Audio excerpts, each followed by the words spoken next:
অর্থ, ক্ষমতা আর পাগলামির রাজ্যে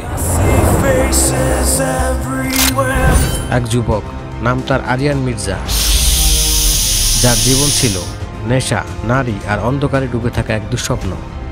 কিন্তু একদিন প্রেমে পড়ে বদলে গেল সব। নিতু, এক নিষ্পাপ মুখের পেছনে লুকিয়েছিল ভয়ঙ্কর প্রতিশোধের আগুন। ভালোবাসা ছিল অভিনয়, আর বিশ্বাসঘাতকতা ছিল শেষ অধ্যায়। শেষে কি করলো আরিয়ান? ক্ষমা নাকি খুন? এই প্রতিশোধের গল্প আপনার হৃদয় কাঁপিয়ে দেবে। বরবাদ শুধু ভালোবাসা নয়, এটা একটা ধ্বংসযাত্রা। তো বন্ধুরা, এই ঈদে মুক্তি পাওয়া শাকিব খানের সবচেয়ে দ্রুত সময়ে সবচেয়ে বেশি আয় করা এবং সবচেয়ে বড় বাজেটের সিনেমা হচ্ছে বরবাদ।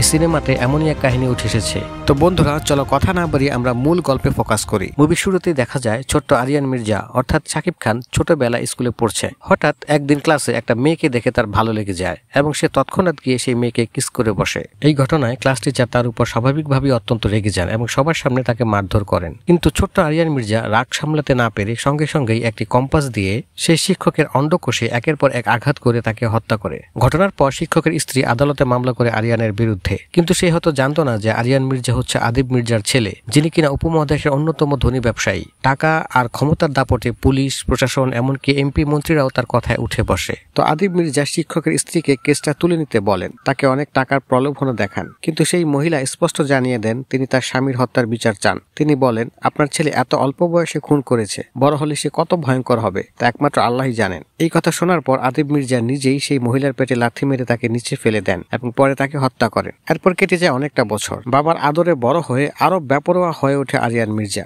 এখন সে শহরের সবচেয়ে ভয়ঙ্কর মাফিয়া, রক্তে হাত রাঙানো এক খুনি। এমন কোনো অপরাধ নেই যা সে করেনি। কিন্তু এমন একজন সন্ত্রাসীর জীবনেও ছিল একটা দুর্বল জায়গা, তার ভালোবাসা, যার নাম নিতু। সিনেমায় তখন দেখানো হয় নিতুর বিয়ে হচ্ছে, কিন্তু কার সাথে সেটা বোঝা যাচ্ছে না। হঠাৎ আরিয়ান অস্ত্রসহ তার দলবল নিয়ে হাজির হয় বিয়ের মঞ্চে। তার একটাই কথা, নিতু শুধু আমার, তাকে না পেলে আমি দুনিয়াটাকেই বরবাদ করে দেব। তারপর শুরু হয় ধ্বংসযজ্ঞ। সেখানে থাকা প্রতিটা মানুষকে নির্মমভাবে হত্যা করে আরিয়ান, আর সবার শেষে নিজের হাতে খুন করে ফেলে তার ভালোবাসার মানুষ নিতুকেও। কিন্তু প্রশ্ন হচ্ছে কেন সে নিতুকে মেরে ফেললো? কি ঘটেছিল এমন? তো দর্শক, সব প্রশ্নের উত্তরই আমরা পাবো। শুধু ধৈর্য ধরে সম্পূর্ণ ভিডিওটি দেখতে হবে আপনাকে। আর হ্যাঁ, যারা এখনো আমার চ্যানেলটি সাবস্ক্রাইব করেননি, এমন মজাদার কন্টেন্ট পেতে দ্রুত সাবস্ক্রাইব করে নিন। তো নিতুকে হত্যার ঘটনায় সারা দেশের জনতা উত্তাল হয়ে ওঠে। আরিয়ানকে হাজির করা হয় কোর্টে।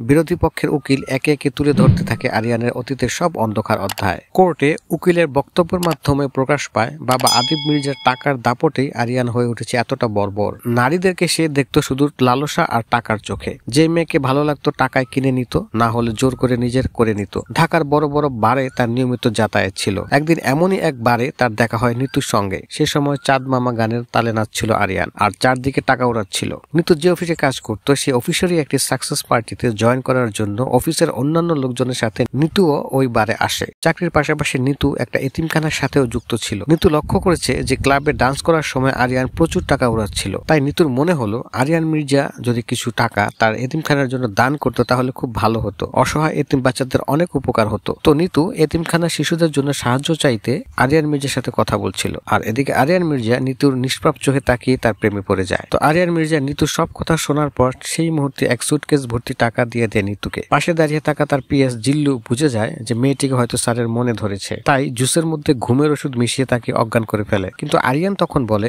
যাকে টাকায় কেনা যায় না সে তো এক্সক্লুসিভ, তার সঙ্গে খারাপ কিছু নয়। তাই সে মেয়েটিকে কিছু না করে নিরাপদে বাড়ি পৌঁছে দেয়। এরপর থেকে আরিয়ান নিতুকে দেখার জন্য প্রায়ই তার অফিসে যেত, এমনকি অফিসের বসের সামনে থেকে হাত ধরে টানিয়ে নিয়ে আসতো। এভাবেই দিন যেতে থাকে আর তাদের মধ্যে সম্পর্কের গভীরতা বাড়তে থাকে। একদিন নিতুর অফিসের দারোয়ান নিতুকে আরিয়ান মির্জার ব্যাপারে সাবধান করে দেয়। আরিয়ান মির্জা কোন লেভেলের খারাপ এবং ভয়ঙ্কর মানুষ তা বোঝানোর চেষ্টা করে এবং এটাও বলে, আমার কথা বিশ্বাস না হলে ইউটিউবে গিয়ে আরিয়ান মির্জার ব্যাপারে সার্চ দিন। নিতু তাই করে। ইউটিউবে আরিয়ান মির্জার কুকীর্তি দেখে এতটাই ভয় পেয়ে যায় যে তার হাত থেকে কখন যে মোবাইল পড়ে যায় তাও সে বলতে পারে না। ঠিক এই সময় আরিয়ান নিতুর অফিসে আসে এবং নিতুর মুখোমুখি হয়, কিন্তু নিতু কিছুই বুঝতে দেয় না। এর পরদিনই আরিয়ান তাকে নতুন মোবাইল কিনে দেয়। শুধু মোবাইলই নয়, নিতুকে একটি ব্র্যান্ড নিউ অডি গাড়ি কিনে দেয়, এমনকি একটি বিলাসবহুল ফ্ল্যাটও তার নামে লিখে দেয়। এই খরচের খবর আরিয়ানের মামা শিহাবের কাছে পৌঁছায়। তিনি অত্যন্ত ক্ষিপ্ত হয়ে ওঠেন, কারণ তার ধারণা আদিব মির্জা মারা গেলে সব সম্পত্তি হবে তার। আর তাই আরিয়ান মির্জা কোনো টাকা পয়সা খরচ করলে সেটা তার কাছে অপচয় বলে মনে হয়। টাকা খরচ হবে এটা ভেবে শিহাব সাহেব বিয়েও করেননি। আরিয়ানের মামা খোঁজ নিয়ে জানতে পারে যে ফ্ল্যাটটা নিতু নামের একটি মেয়ের জন্য কেনা হয়েছে। শিহাব সাহেব রাগে একরকম পাগল হয়ে যায় আর বলতে থাকে, এভাবে টাকা পয়সা খরচ হতে থাকলে শেষমেশ আমার জন্য কোনো টাকা পয়সাই থাকবে না। শিহাব সাহেব তখনই আরিয়ান মির্জাকে হত্যা করার জন্য প্ল্যান করে। পরের দিন দেখা যায় আরিয়ান আর নিতু একটি পার্কিং লট দিয়ে হেঁটে যাচ্ছিল। হঠাৎ আরিয়ানের মনে হয় আশেপাশে কেউ ওত পেতে আছে তাদেরকে আক্রমণ করার জন্য। সে নিতুকে গাড়িতে বসতে বলে আর নিজে সামনে গিয়ে দাঁড়ায়। তারপর একে একে কয়েকজন তাকে আক্রমণ করে, কিন্তু আরিয়ান কাউকেই রেহাই দেয় না, সবাইকে নির্মমভাবে মেরে ফেলে। গাড়িতে বসে নিতু হতবাক হয়ে দেখে আর ধারণা করতে থাকে আরিয়ান আসলে কতটা ভয়ঙ্কর হতে পারে। এরপর দেখা যায় নিতু একদিন অফিসে একটা প্রেজেন্টেশন দিচ্ছিল। হঠাৎ আরিয়ান সেখানে হাজির। কাউকে কিছু বলার সুযোগ না দিয়ে সরাসরি নিতুকে নিয়ে বেরিয়ে যায়। সবাই তাকিয়ে থাকে, কিন্তু কিছু বলার সাহস কারো হয় না। তো সেই অফিসের মালিক আরিয়ানের বাবা আদিব মির্জার কাছে গিয়ে আরিয়ানের বিরুদ্ধে অভিযোগ করেন। তখন আদিব মির্জা তার শ্যালককে অর্থাৎ আরিয়ানের মামাকে ফোন করে বলেন, আরিয়ানের জন্য এক লোকের বিশাল ক্ষতি হয়ে গিয়েছে, সেই লোকটাকে 2 কোটি টাকা ক্ষতিপূরণ দিয়ে দাও। আরিয়ানের মামা এই কথা শুনে হতবুদ্ধি হয়ে যান। আদিব মির্জার কথা মতো তিনি সেই কোম্পানির মালিককে 2 কোটি টাকার একটি চেক লিখে দেন, কিন্তু লোকটা চেকের বদলে ক্যাশ টাকা চায়। তখন শিহাব সাহেব প্রচন্ড রাগে আর নিজেকে কন্ট্রোল করতে পারেন না। রেগে গিয়ে লোকটাকে পিটিয়ে আহত করে দেন। পরবর্তীতে লোকটা অর্থাৎ কোম্পানির মালিক নিতুকে গিয়ে অকথ্য ভাষায় গালাগালি করে এবং চাকরি থেকে বরখাস্ত করে দেয়। এই খবর আরিয়ান মির্জার কানে পৌঁছায়। সে সোজা অফিসে গিয়ে সেই লোকটার অর্থাৎ কোম্পানির মালিকের গলায় শিকল পেঁচিয়ে সবার সামনে কুকুরের মতো টেনে হিঁচড়ে নিয়ে আসে এবং সোজা নিতুর পায়ের কাছে এনে ফেলে আর বলে, তুই আমার বাবার কাছে বিচার দিছস, আমি কিছু বলিনি, কিন্তু আজ যদি নিতু তোকে ক্ষমা না করে তাহলে আর তোর কোনো ক্ষমা নাই। এই অবস্থা দেখে নিতু লোকটার কাছে নিজেই ক্ষমা চায়, কারণ আরিয়ান তার সাথে যা করেছে তার জন্য শুধু সে নয়, যে কোনো কোম্পানির মালিকই সেটা সইবে না। লোকটা চলে গেলে নিতু রেগে গিয়ে আরিয়ান মির্জাকে বলে, আচ্ছা আপনি কি চান বলেন তো? আমাকে বিছানায় নিয়ে যেতে চান, এই তো? চলেন, এক্ষুনি চলেন। আরিয়ান এক ধমক দিয়ে বলে, এগুলো কি বলো তুমি? আমি যদি এসব চাইতাম তাহলে প্রথম দিনই সব করতে পারতাম। আমি তো ভালোবাসি তোমাকে, পাগলের মতো ভালোবাসি। নিতু বলে যে, কিন্তু আমি তো আপনাকে ভালোবাসি না। শুধু আমি কেন, আপনাকে একটা রাস্তার মেয়েও ভালোবাসবে না। আপনার সব আছে, টাকা, ক্ষমতা, সব, কিন্তু একটা জিনিস নাই আপনার, আর তা হলো মনুষ্যত্ব। আপনার সাথে কেউ কিভাবে সংসার করবে? আপনি সারাদিন নেশা করেন, গুন্ডামি করেন, মারামারি করে বেড়ান। আরিয়ানের আর কিছু বলার থাকে না। সে যখন বাসায় যায় নিতুর কথাগুলো তার মনে পড়তে থাকে আর সে প্রচন্ড কষ্ট পেতে থাকে। তার এই কষ্ট থেকে তার সহকারী জিল্লু তার সামনে নেশা জাতীয় পাউডার ছিটিয়ে দেয় আর তখনই আরিয়ান মির্জা তা এক টানে নাক দিয়ে টেনে নেয়। কিন্তু পরক্ষণেই সে জিল্লুকে মারতে তেড়ে আসে আর বলতে থাকে, আমাকে কেন ড্রাগস দিলে? আমি তো নেশা ছাড়তে চাই। তখন জিল্লু বলল, আপনার কষ্ট দেখে আমার সহ্য হচ্ছিল না। তখন আরিয়ান বলে, সহ্য করতে হবে, আমি আর নেশা করব না। তখন জিল্লু বলে যে এভাবে ছাড়তে পারবেন না, ছাড়তে হলে আপনাকে রিহাবে যেতে হবে। আরিয়ান সেদিনই রিহাবে ভর্তি হয়ে যায় আর জিল্লুকে বলে, আমি যে এখানে আছি তার জন্য কেউ জানতে না পারে। বাবা জিজ্ঞেস করলে বলবে আমি বিদেশ চলে গেছি। রিহাবের দিনগুলো খুবই কষ্টে কাটতে থাকে আরিয়ানের। নিজেকে কন্ট্রোল করতে না পেরে দেয়ালে মাথা টুকতে থাকে। এভাবে ধীরে ধীরে সে অনেকটা অসুস্থ হয়ে পড়ে। ডাক্তার জিল্লুকে বলে, উনি তো ওনার বাবাকে জানাতে বারণ করেছেন, এখন আমরা কি করব? জিল্লু তখন নিতুকে খবর দেয়। নিতু এসে বাইরে থেকে আরিয়ানের কষ্টটা নিজ চোখে দেখে। এরপর আরিয়ানের পাশে বসে তার হাত ধরে বলে, তুমি আমার জন্য এতটা কষ্ট করেছো, আমি সবসময় তোমার পাশে আছি। তারপর যতই সময় যেতে থাকে ধীরে ধীরে আরিয়ান সুস্থ হয়ে ওঠে। একদিন এক রেস্টুরেন্টে বসে নিতু বলে যে আজ সে আরিয়ানকে একটি বিশেষ সারপ্রাইজ দিবে। নিতু তার নিজের হাতে রান্না করা পায়েস নিয়ে আসে, যা আরিয়ানের খুবই প্রিয় ছিল। ঠিক তখনই রেস্টুরেন্টে প্রবেশ করে আরিয়ানের এক পুরনো বান্ধবী। আরিয়ান উঠে গিয়ে মেয়েটির সঙ্গে কথাবার্তায় মেতে ওঠে। সেই দৃশ্য দেখে নিতুর মন ভেঙে যায়। সে চুপচাপ উঠে পাশের একটি রুমে গিয়ে দরজা বন্ধ করে দেয়। বাইরে দাঁড়িয়ে আরিয়ান বারবার নিতুকে ডাকতে থাকে, বোঝানোর চেষ্টা করে, কিন্তু নিতু কোনোভাবেই দরজা খুলছিল না। হঠাৎ করে আরিয়ান নিজের পিস্তল মাথায় ঠেকিয়ে বলে, দরজা না খুলে আমি নিজেকে গুলি করে দেব। কথাটি বলার পর সে আচমকা গুলি চালায়।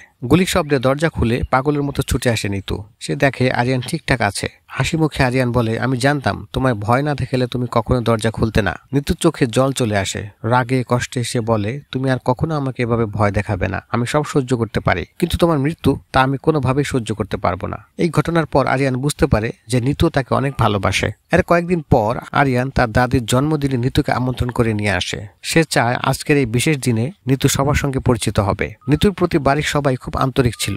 নীতিও সংযত ভঙ্গিতে সবার সঙ্গে সৌজন্যমূলক আচরণ করে। ঠিক তখনই আরিয়ানের মামা শিহাব সাহেব কথা বলছিলেন এক প্রভাবশালী মন্ত্রীর ছেলে প্রিন্সের সাথে। সেই মুহূর্তে আরিয়ান আর নীতু এসে যোগ দেয় তাদের মাঝে। আরিয়ান নীতুর সঙ্গে তার মামা এবং প্রিন্সের পরিচয় করিয়ে দেয়। প্রিন্স অভ্যর্থনার নামে সরাসরি নীতুকে জড়িয়ে ধরতে চায়, অর্থাৎ হাগ করতে এগিয়ে যায়, কিন্তু নীতু তার বদলে সম্মান দেখিয়ে প্রিন্সকে সালাম করে। এতে প্রিন্স হালকা অপমানের সুরে নীতুকে আনস্মার্ট এবং আনকালচার্ড বলে গালি দেয়। প্রিন্সের এই মন্তব্যে আরিয়ানের মাথা ঠিক থাকে না, রাগে ফেটে পড়ে সে বলে, তুই যদি গেস্ট না হইতি তোর মাথাটা এক্ষুনি শরীর থেকে আলাদা করে ফেলতাম। এই বলে আরিয়ান সেখান থেকে চলে যাচ্ছিল, কিন্তু প্রিন্স পিছন থেকে বলে উঠে, আমি নাবিদ খানের ছেলে প্রিন্স, আমি মুইতা দিলে এরকম 4-5টা মেয়ে ভাইসা যাইব, আর তুই এরকম আনকালচার্ড একটা মেয়ের জন্য আমাকে অপমান করলি। আরিয়ান এই কথা শুনে কিছুই না বলে চুপচাপ সেখান থেকে চলে যায়। ঠিক ওই দিন রাতে প্রিন্স তার বন্ধু বান্ধব নিয়ে একটি ক্লাবে আনন্দ করছিল। হঠাৎ আরিয়ান তার দলবল সহ সেখানে হাজির হয়। তারা প্রিন্সকে ধরে নিয়ে ভয়ানকভাবে মারধর করে। এক পর্যায়ে সকলের সামনে আরিয়ান প্রিন্সের মুখের উপর প্রস্রাব করে দেয়। এই অপমান প্রিন্সের সহ্য হয় না। সে অত্যন্ত রাগে কাপা কাপা গলায় তার বাবা নাবেদ খানকে সবকিছু জানায়। সে বলে যে আমি অপমানিত হলাম, আর কিছুই করতে পারলাম না, এখনই ভাইয়াকে দেশে ডেকে পাঠাও। নাবেদ খান গম্ভীর গলায় বলে, তুই জানিস না তোর ভাই কতটা ভয়ঙ্কর, এজন্যই তো দেশে আসতে দেই না তাকে। সে ফিরলে আদিব মির্জা আর তার পরিবারকে কচুকাটা করে ফেলবে। এখানে উঠে আসে মুভির আরেকটা ভয়ঙ্কর চরিত্র, যার নাম ফারহান, যে ছিল প্রিন্সের বড় ভাই অর্থাৎ নাবেদ খানের বড় ছেলে। তো মুভির এই পর্যায়ে ফ্ল্যাশব্যাকে ফারহানের কিছু অপকর্মের চিত্র দেখানো হয়। কোনো এক কারণে ফারহান একদিন একটি থানায় হামলা চালিয়ে সেই থানার সকল পুলিশ সদস্যকে হত্যা করে ফেলে। তখন নাবেদ খান নিজে অনুরোধ করে ফারহানকে বিদেশ পাঠিয়ে দেয়। এমন লোকের দেশে ফেরা মানে ধ্বংসযজ্ঞ। আর ঠিক ওই সময় আরিয়ান মির্জার মামা শিহাব সাহেব সেখানে উপস্থিত হন। তিনি নাবেদ খানকে বলেন, এইসব ঝামেলা ওই মেয়েটার জন্যই হচ্ছে, আপনি একটা কাজ করেন, মেয়েটাকে আমি শেষ করে দিচ্ছি, আপনি শুধু আদিব মির্জা আর আরিয়ান মির্জাকে সরিয়ে দেওয়ার ব্যবস্থা করেন। এর পরের দৃশ্যে দেখা যায় নিতু একটা শপিং মলে ঢুকছিল। হঠাৎ দূর থেকে তাকে লক্ষ্য করে গুলি চালানো হয়। মুহূর্তের মধ্যে নিতু মাটিতে লুটিয়ে পড়ে। খবর পেয়ে আরিয়ান পাগলের মতো ছুটে আসে সেখানে। নিতুকে দ্রুত হাসপাতালে নিয়ে যাওয়া হয় এবং অপারেশন থিয়েটারে ভর্তি করা হয়। আরিয়ান খুবই অস্থিরভাবে হাসপাতালে অপেক্ষা করছিল। ঠিক তখনই তার চোখ পড়ে হাসপাতালে লাগানো সিসি ক্যামেরার দিকে। সে সঙ্গে সঙ্গে তার বিশ্বস্ত লোক জিল্লুকে নির্দেশ দেয়, এই কাজ কে করেছে খুঁজে বের কর আর আমার কোর্টে নিয়ে আয়। অবশেষে ডাক্তার জানায় অপারেশন সফল হয়েছে, নিতু এখন শঙ্কামুক্ত। এরই মধ্যে আরিয়ানের লোকেরা 2 জন হামলাকারীকে ধরে আনে। তাদেরকে জেরা করার পর জানা যায় এই হামলার মূল পরিকল্পনাকারী আরিয়ানের আপন মামা শিহাব সাহেব। এই বিশ্বাসঘাতকতার খবর পেয়ে আরিয়ানের রক্ত হিম হয়ে যায়। তার মগজে আবার যেন আগুন ধরে যায়। সে নির্মমভাবে সেই 2 ভাড়াটে খুনিকে জবাই করে হত্যা করে। তারপর তাদের একজনের মোবাইল ফোন থেকে আরিয়ান তার মামাকে সেই জায়গায় আসার জন্য মেসেজ পাঠায়। আরিয়ান সাহেব সেই নির্দিষ্ট জায়গায় পৌঁছালে চারপাশের পরিস্থিতি দেখে থমকে দাঁড়ান। ভয়ে তার মুখটা ম্লান হয়ে যায়। তখন আরিয়ান ধীরে ধীরে বলতে থাকে, এতদিন শুনছি মামা ভাইগনা যেখানে বিপদ নাই সেখানে, কিন্তু এখন তো দেখি তুই আমার সবচেয়ে বড় বিপদ। বাবার বিজনেসের টাকা পাচার করে বিদেশি সম্পদের পাহাড় বানাইছো, আমি কিছুই বলি নাই, কারণ ওইটা আমার কাছে ম্যাটার করে না। কিন্তু এখন যে জায়গায় হাত দিছো মামা, ওটা আমার আত্মার জায়গা, ওখানে আমি কাউকে ছাড়বো না। শিহাব সাহেব আর্তনাদ করে প্রাণ ভিক্ষা চান, কিন্তু আরিয়ান কোনো করুণা দেখায় না। হাতে থাকা ধারালো অস্ত্র দিয়ে নিজের আপন মামাকে 2 ভাগ করে নির্মমভাবে হত্যা করে। এর পরের দৃশ্যে আরিয়ানের মামার জানাজার সময় আদিব মির্জা জানতে পারে যে তারই শ্যালককে হত্যা করেছে তার ছেলে আরিয়ান। আরিয়ান তার বাবা আদিব মির্জাকে বলে যে